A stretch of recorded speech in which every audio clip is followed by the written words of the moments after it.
Estamos aqui com a professora Maria José de Brito, mais conhecida como Dona Galega. Dona Galega, é um prazer estar aqui nesse momento lhe entrevistando. Eu que fico satisfeita e agradecida por esse momento grandioso que você veio me proporcionar, e é um prazer enorme participar desse diálogo entre nós dois, tá? Obrigado, Dona Galega. Sem mais delongas... Sinta-se à vontade. Obrigado. Sem mais delongas, eu queria conhecer um pouco mais da Dona Galega como professora e como escritora. A senhora pode passar não só para mim, mas para todo o público de Surubim, um pouco da sua história. Eu comecei a lecionar em 1967. Eu fui nomeada em 28 de fevereiro de 1967 e fui lecionar na Escola Mínima Livramento, no município de Santa Maria do Cambucá. E lá eu passei 17 anos, eu fui para passar 2 anos, período probatório, que era do Estado, Escola do Estado.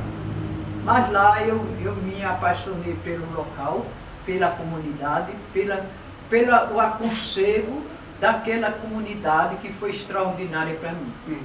Então lá eu exerci um protagonismo extraordinário também, porque eu realizei, o que eu realizei lá, o que eu fiz lá, eu vou morrer e ninguém apaga.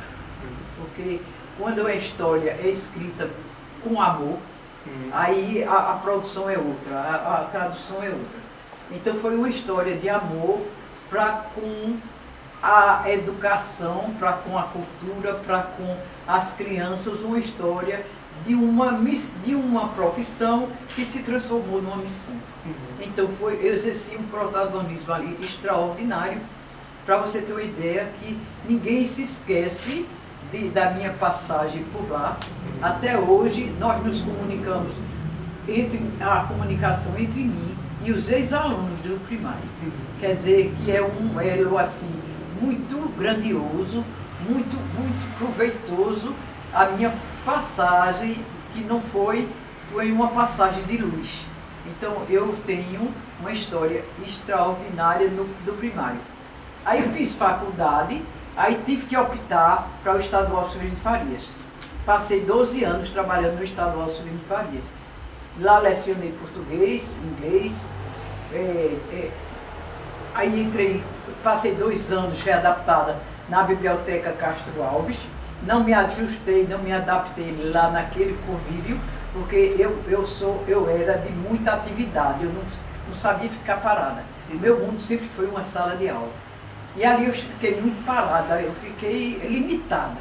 Então eu consegui desmanchar a readaptação e voltar para a sala de aula. Quando eu volto para a sala de aula, aí a dona Célia, que era a diretora, ela me veio com a carga horária de 200 horas aulas somente de arte. Então, naquela época, ninguém sabia lecionar arte, porque não havia ninguém com especialidade em arte em Surubim para ser professor. E eu me vi assim, eu fui, me direcionei para a Ivonete, que era a supervisora. Eu cheguei e me diga uma coisa, Ivonete, por onde começar? Que eu não sabia que eu já fazia arte, sabe? Então, que eu já fazia no primário, que minha mãe me ensinava as coisas, muita coisa da minha mãe. Então, eu fui, repare só, eu fui trabalhar arte, aí ela me deu um poema, abriu um livro, dentro da Biblioteca Castro Alves, ela abriu um livro de Manuel Bandeira. Café com pão, bolacha não, café com pão, bolacha não, café com pão, bolacha não. Eu disse, é isso? Ela disse, é. Vou tirar de letra. Aí eu já escrevia poesia, viu? Nessas alturas do campeonato, eu já fazia poesias. Que eu fazia sem saber que aquilo teria valores. Porque eu fazia e rasgava e jogava fora. Porque não tinha noção. Porque você só sabe quando passa por uma avaliação. Eu passei por uma avaliação, 4 avaliações em Brasília, e lá em Brasília eu tirei 7,5, 8, 8,5 e 9. Quando eu tirei o 9, eu digo, não vou participar mais de concurso, porque o 10 que vai dar sou eu, que é o meu primeiro livro. E eu dou 10 e tiro o chapéu para esse primeiro livro. É Retraços de Minha Alma, que foi lançado no dia 16 de julho de 1995 no Clube Cário Coroa. Agora eu vou fazer umas perguntinhas para a senhora. Aí tem mais uma coisa. Mais uma? Depois, antes de. Um segundo só. Eu transferi minha carga horária do estadual para o ERNAF, que hoje é o ETI. ETI não, ali é o ERNAF, onde é o ERNAF. Então eu fui trabalhar no ERNAF, já fui como supervisora. Aí lá me aposentei em 29 de julho de 1993. Entendi. Agora eu vou passar agora para fazer umas perguntas para as pessoas conhecerem um pouco mais da Dona Galega. Por quanto tempo a senhora já escreve, Dona Galega? Desde 1986. 86. Porque o pessoal pensa que é fácil e não é. A caminhada é longa. E as produções têm que chamar a atenção do público, porque se eu não colocar emoção e sentimento nos meus escritos, o público não aceita. Porque para poder chamar a atenção da criançada, porque é o mais crítico de todos os leitores são as crianças, porque as crianças são sinceras demais, sabe? Os adultos não, os adultos gostam de fingir, gostam de enfeitar. Mas a criança diz, quando não gosta e acabou, você não quer saber. Como a senhora mesmo frisou, qual foi o seu primeiro livro? A senhora acabou de falar. Eu queria que a senhora repetisse. Qual foi o seu primeiro livro? Retraços de Minha Alma, no dia 16 de julho de 1995, no Clube Cário Coroa. Meus pais estavam vivos e foram participar desse grandioso evento para mim. Dona Galega, agora vamos para mais uma pergunta. Qual o seu assunto preferido de escrever, Dona Galega? Eu não tenho assim, eu tenho dons extraordinários, porque eu não escrevo só um gênero literário, não. E tem mais uma coisa, quem me provou que eu sabia escrever foram justamente os versos dos diplomas que eu recebi de Brasília através dos concursos. Então, aquilo foi uma proposta para mim e me garantindo que eu sabia escrever qualquer outro gênero literário.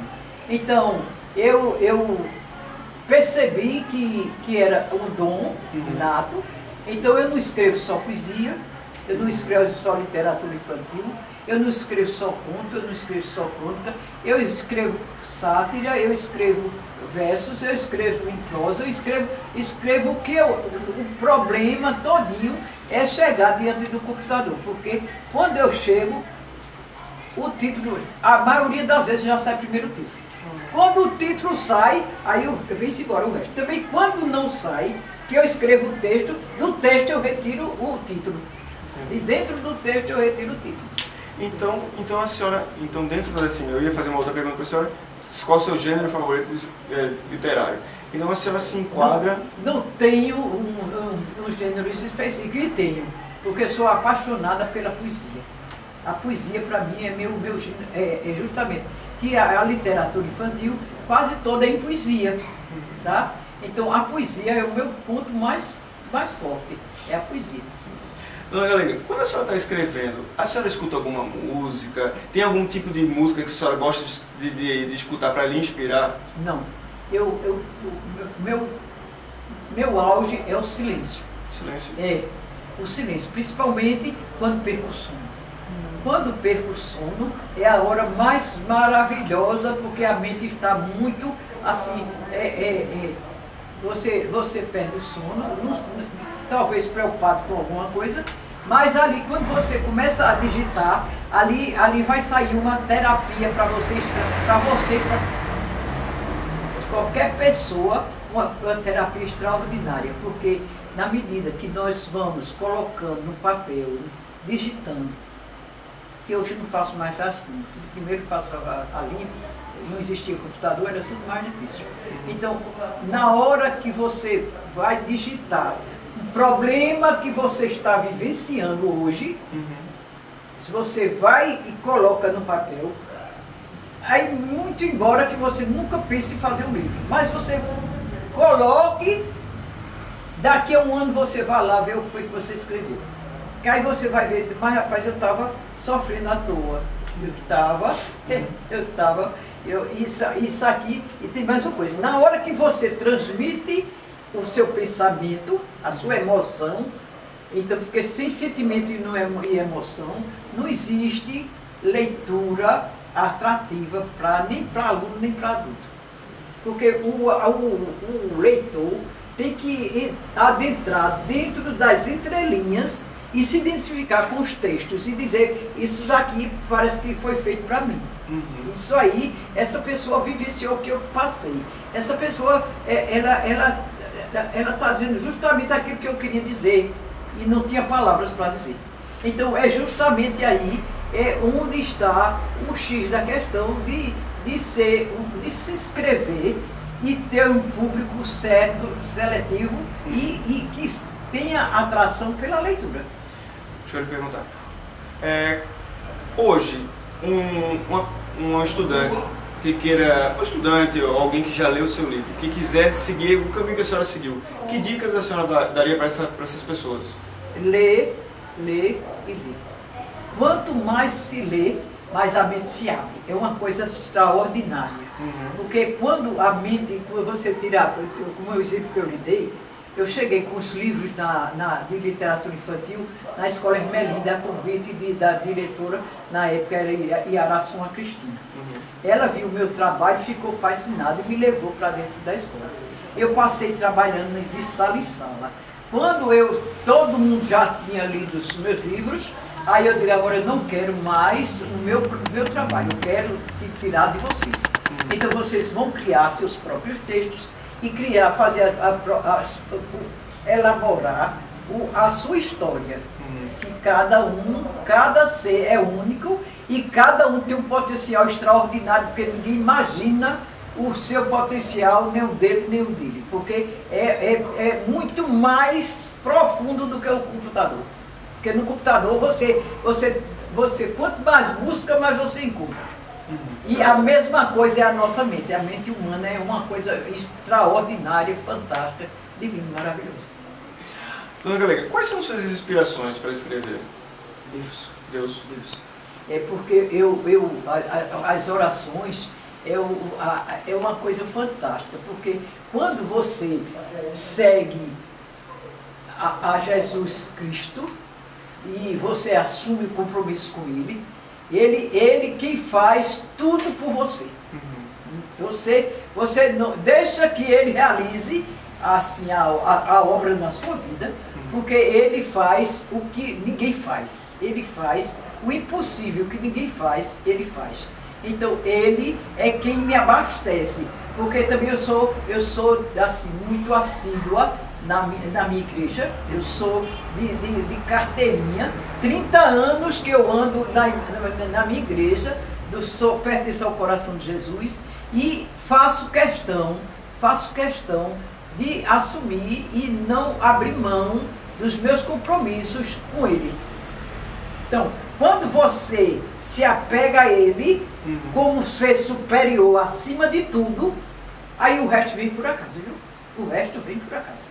É só confiar nele, porque ele realiza prodígios, milagres, ele realiza bênçãos sobre bênçãos, que é uma coisa divina e maravilhosa.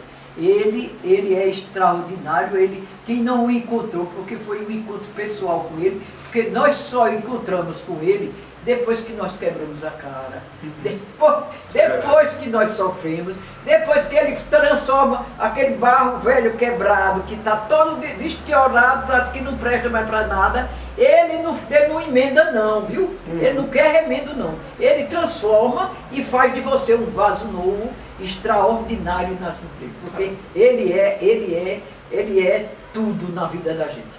E a gente sem ele não é nada, viu? Deixa eu lhe fazer uma pergunta. Quando a senhora está escrevendo, qual a parte mais fácil que a senhora acha na hora de estar fazendo um livro, uma poesia? Para a senhora, qual a parte mais fácil? Eu estou dizendo a você que quando eu sinto, já sai pronto. Então é involuntário da senhora? É uma coisa assim, fascinante demais, porque eu não tenho assim, muitas pessoas dizem, nunca vi uma pessoa escrever tantos gêneros literários, cantar, subiar, espacana, já me disseram até isso. Aí eu cheguei e disse, não, mas a presença do divino é muito essencial, viu? Porque o divino, ele se encaixa no humano de uma forma tão extraordinária que você vai saindo, que eu fico pasma quando eu termino uma poesia, eu digo, meu Deus, onde era que eu estava? Que eu não sei, porque não tira, só vai ter a correção de ponto e vírgula, de pontuação, né? Porque não sai assim, todo já sai pronto, sem nenhum sacrifício, sem nenhum esforço, sem quebrar a cabeça de qualidade nenhuma. É uma coisa, a mesma coisa que você está fazendo aqui agora. Uhum. Você não está fazendo tudo naturalmente, tudo, não é? Então, você se programou, passou muito tempo para se programar para esse momento. Não, eu deixei assim, eu quis fazer o mais natural possível com a senhora. Aí, justamente. E aconteceu, fluiu tudo muito espontâneo, não foi? Foi. Pronto. É a mesma coisa o livro. Então, segura nessa pergunta. Qual é o lado mais difícil de escrever um livro, dona Galega, na sua opinião? Para mim não tem lado difícil, porque quando o dom que Deus dá, ele repareceu. É você ir se descobrindo o que é que você gosta de fazer. Então, se você você quer escrever sobre a sociedade, se você tem o dom da crônica, aí você está se encaixando nisso, então você já vai entrando com tudo nesses eventos que você vai realizando. Porque na medida que você realiza uma crônica, aí você já está produzindo, sem sentir, sem querer, um livro.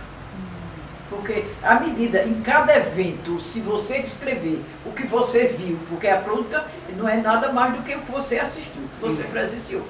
Então, se você presenciou aquela festa que você fez na semana passada, você viu, você escrever, você vai ficar encantado por você mesmo. Vai. E vai se surpreender, viu? Vai se surpreender.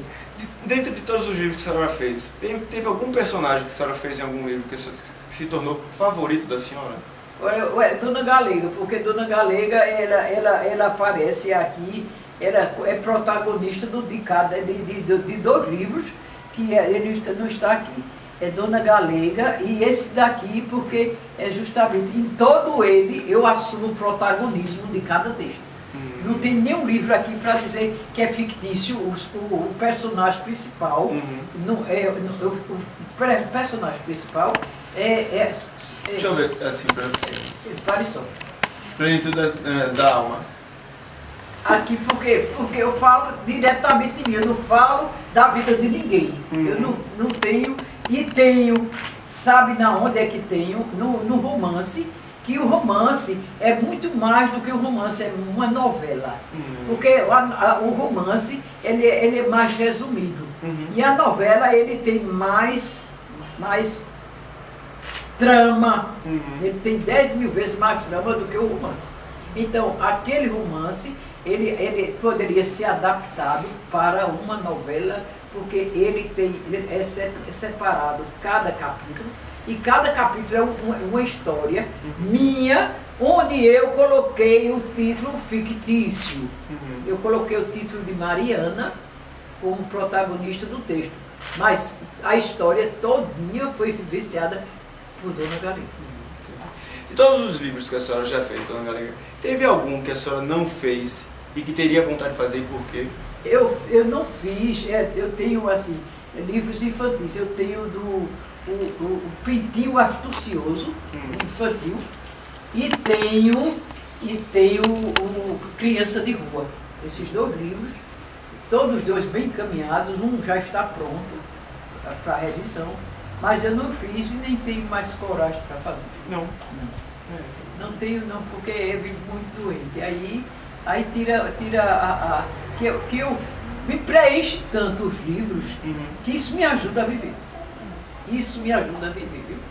Quais hábitos a senhora tem, dona Galega, para começar assim, quais hábitos que a senhora recomenda para alguém começar a querer escrever um livro?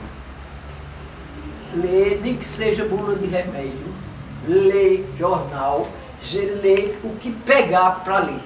Porque na hora que começar a desenvolver a mente, ali a produção é outra. Na hora que você é uma coisa divina e maravilhosa demais. Porque só sabe, porque trabalhar com criança, 17 anos, ali eu vivenciei uma vida só com aqueles até 9, 10 anos, né? Então, na hora que a gente coloca, que descobre a leitura, aí nós vamos percebendo que a imaginação ela é fértil e se você lê um jornal, eu tinha mania de ler jornal.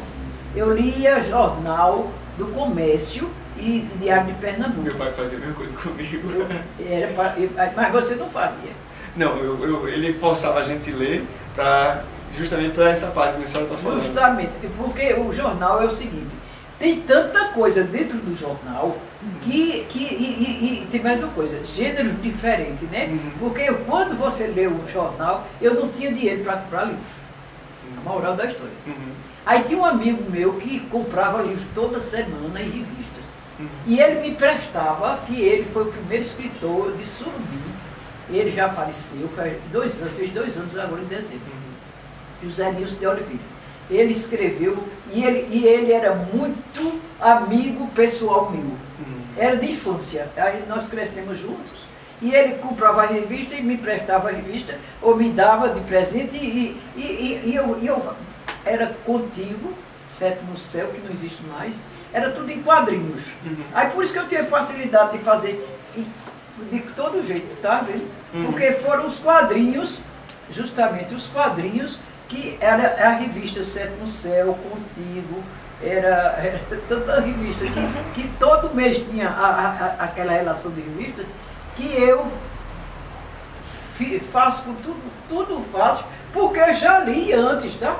Se eu não tivesse o treino da leitura, eu nunca que eu teria condições de fazer o que eu faço. Então, só mais uma pergunta agora para a gente ir para outra parte. Quem que lhe inspirou no mundo literário? Assim, quem foi a sua inspiração, dona Galega? Olha, eu sou fã de carteirinha, olha, do poeta que Zé Nilson me trouxe a poesia, e eu não estou lembrado do nome da poesia agora. Mas ele sabia decorar as poesias todinhas, ele me fazia decorar dele e eu decorava, mas ele gravava mais fácil do que eu.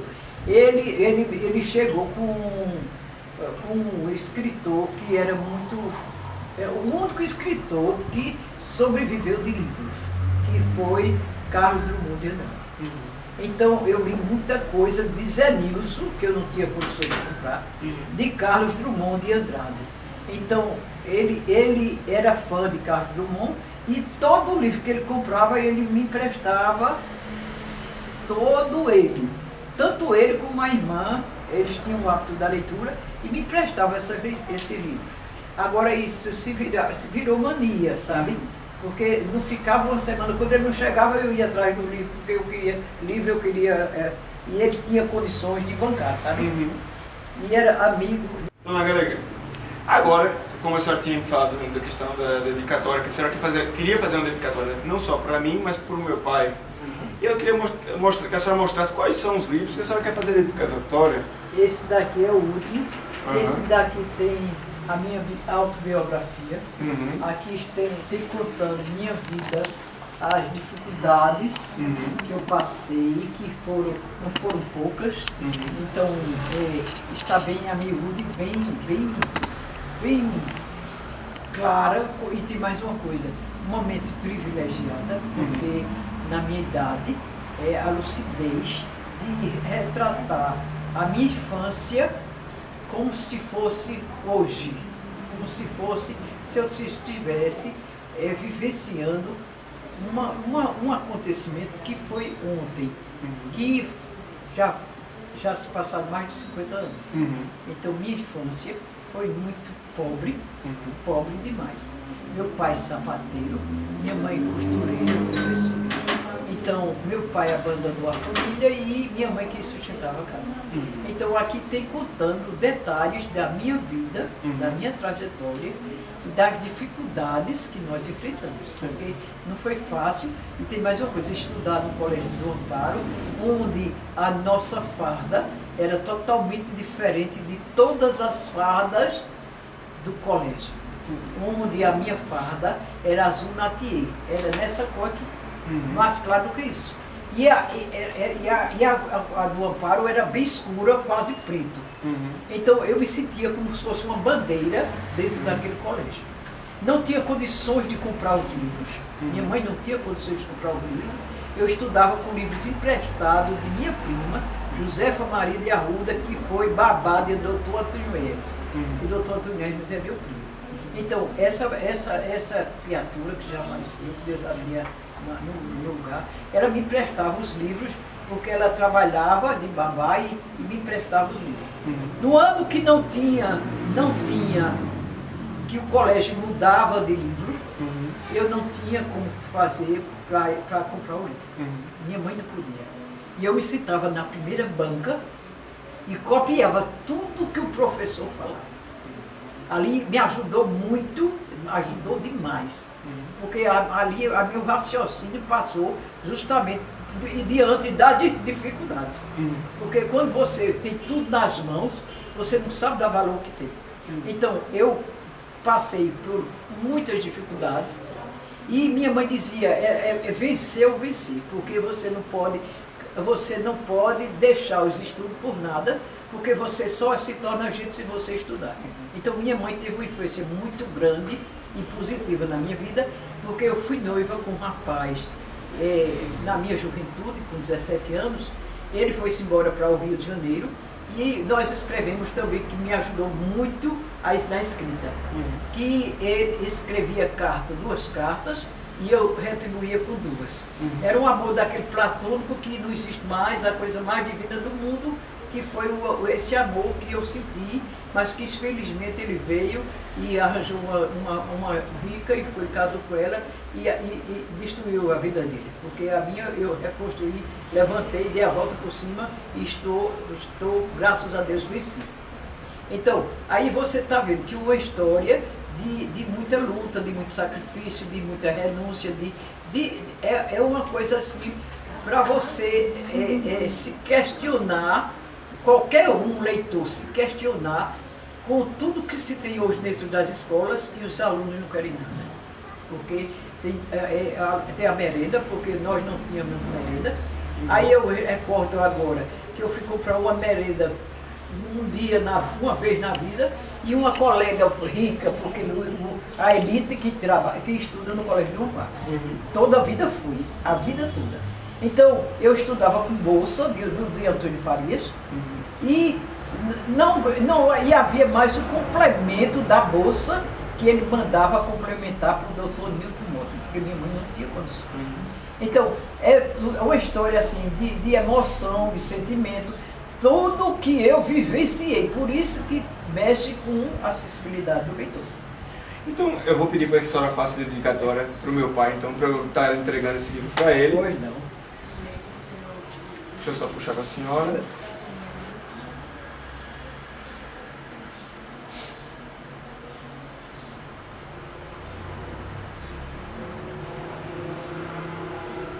De Alves Barros? Isso.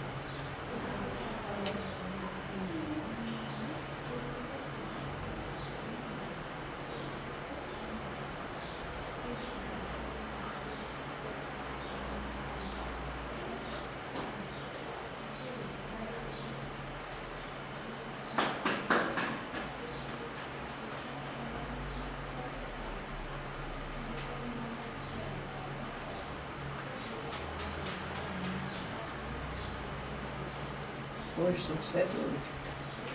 7, né? São 7 de 12. 12 e 20.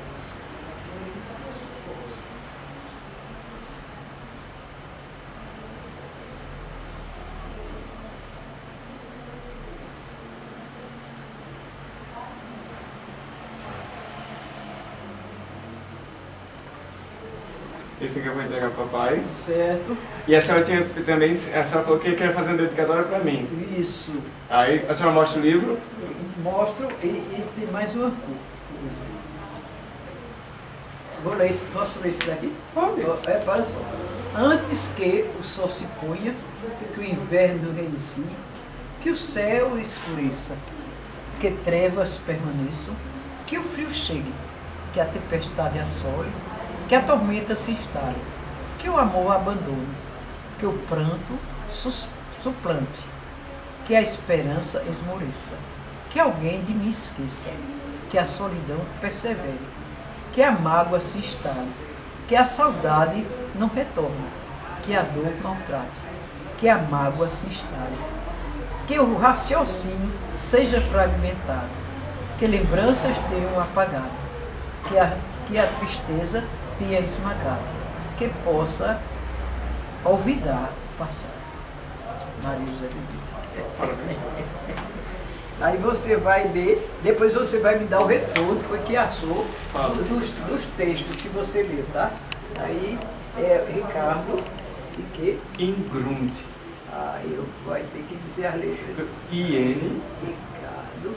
I-N. Y. I-I. N. N. G-R. U-N-D. De Barros.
Obrigado, dona Gabriela. E como a senhora tinha falado do seu livro para as crianças, eu vou chamar agora meus filhos para a senhora entregar cada um dos seus livros para cada um deles. E você vai me dizendo o nome dos...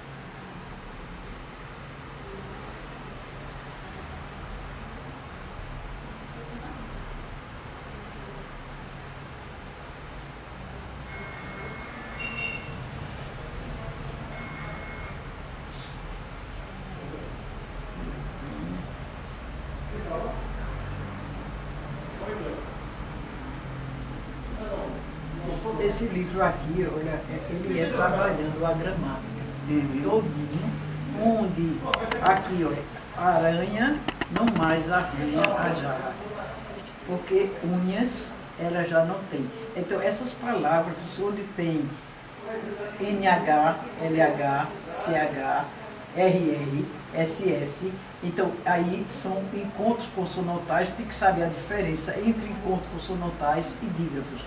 Aí entra também o SS, o RR, então, e tem mais uma coisa, o professor é que vai saber trabalhar separando as sílabas das palavras, aqui a gramática, ela vai fluir, encontros vocálicos, aqui vai ser pronome, verbo, tudo dentro da gramática, porque foi feito tudo inverso e fácil da criança decorar.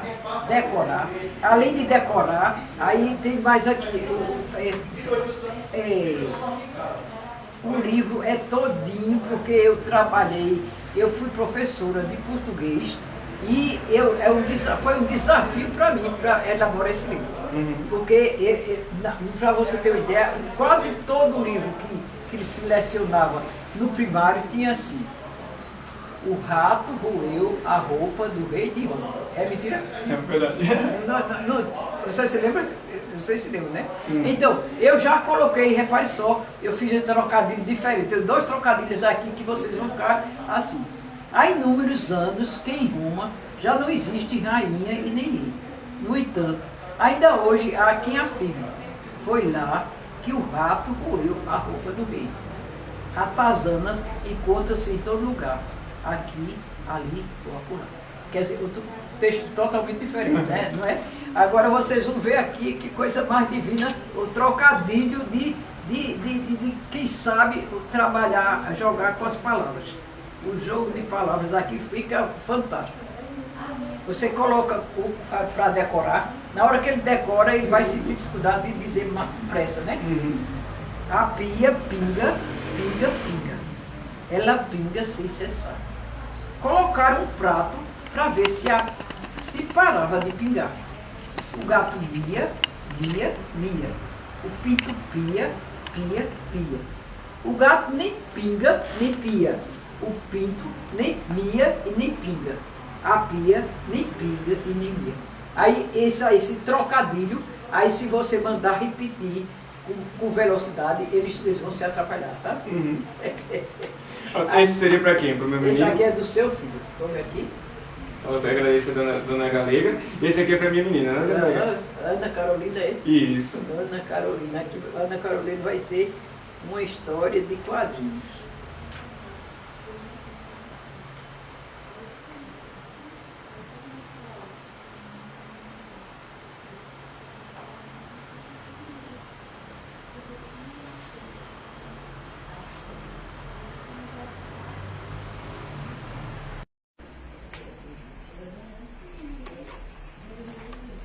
Isso é para você. De nada, para ajudar você. Obrigado, viu? Dona Galega, obrigado. Opa, mas olha para mim. Cadê faltou o teu livro, a necessidade. Dona Galega, obrigado pela entrevista. Obrigado a você. Obrigado pela oportunidade. Eu que lhe agradeço de coração. Obrigado por tudo. Obrigado por você. Pelos livros, por tudo. E agora a gente vai encerrar por aqui. E vamos para a parte das cantigas daqui a pouco. Tá certo. Obrigado. Tá, obrigado a você.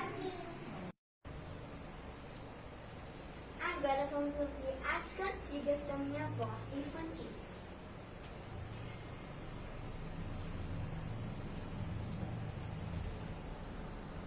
Primeiro vai ser O Mundo Mágico da Formiguinha.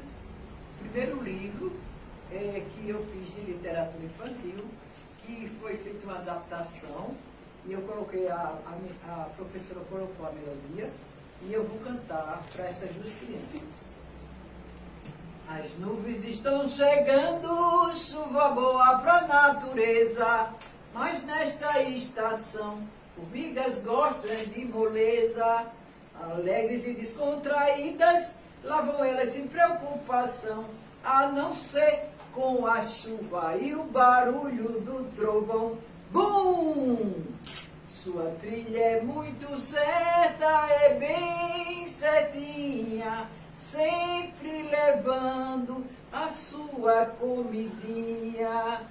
Caminha, caminha, formiguinha. Esperta, muito esperta, se põe a observar se o caminho está livre para a comida levar.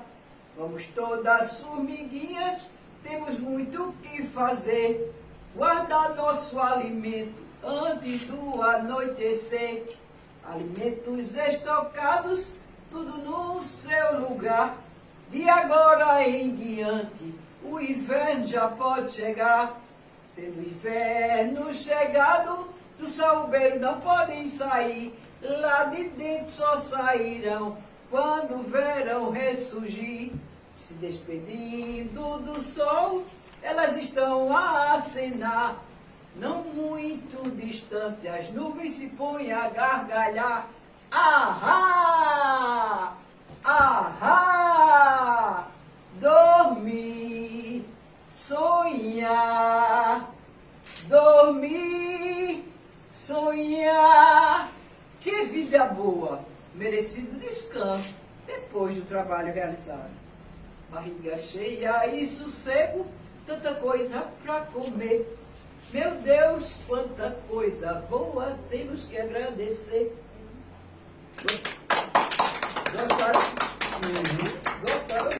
Norte e Nordeste do país todinho, a coisa mais linda do mundo, que eu nunca teria condições de fazer o trabalho que a Prazer de Leite está fazendo com esse trabalho meu. Norte e Nordeste, as duas regiões, estão sendo trabalhados esses livros. Peixinho, peixinho que vive a nadar nas margens do rio, no fundo do mar. Peixinho, peixinho que vive a nadar nas margens do rio, no fundo do mar.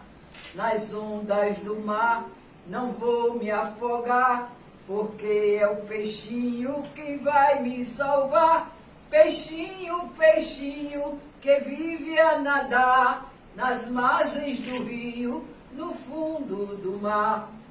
Bem dentro do lago, do lado de lá, você vai se esconder, eu vou lhe abraçar. Peixinho, peixinho que vive a nadar nas margens do rio, no fundo do mar.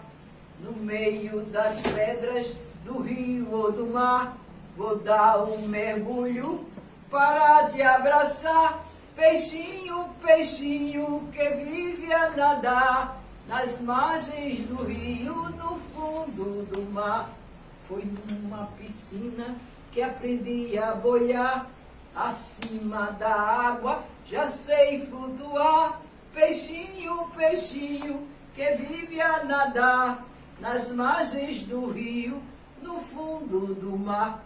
Muito tempo na água não posso ficar, porque o meu corpo começa a gelar. Peixinho, peixinho que vive a nadar nas margens do rio, no fundo do mar. Já fora da água não sabes viver, porque longe dela você irá morrer. Peixinho, peixinho que vive a nadar nas margens do rio, no fundo do mar. Jogando a ração, vem se alimentar, e muito veloz consegue voltar. Peixinho, peixinho que vive a nadar nas margens do rio, no fundo do mar. O gato malvado o aquário quebrou, o peixinho no seco algum tempo ficou. Peixinho, peixinho que vive a nadar nas margens do rio, no fundo do mar. Cheguei bem na hora, o peixinho eu salvei, e aquele malvado ao vizinho doei. Peixinho, peixinho que vive a nadar nas margens do rio, no fundo do mar. Por ser seu amigo, você vai me ensinar, dar 1000 cambalhotas, vou lhe acompanhar. Peixinho, peixinho que vive a nadar nas margens do rio, no fundo do mar. E agora, peixinho, que posso fazer? Viver sem você não consigo viver. Peixinho, peixinho que vive a nadar nas margens do rio, no fundo do mar. Isso é Maria José de Brito. Maria José de Brito que faz coisas que é inspiração divina, que é Deus que me dá assim o privilégio para poder fazer tanta coisa linda. Obrigado, obrigado à minha plateia, né? Obrigado. Obrigado à minha plateia.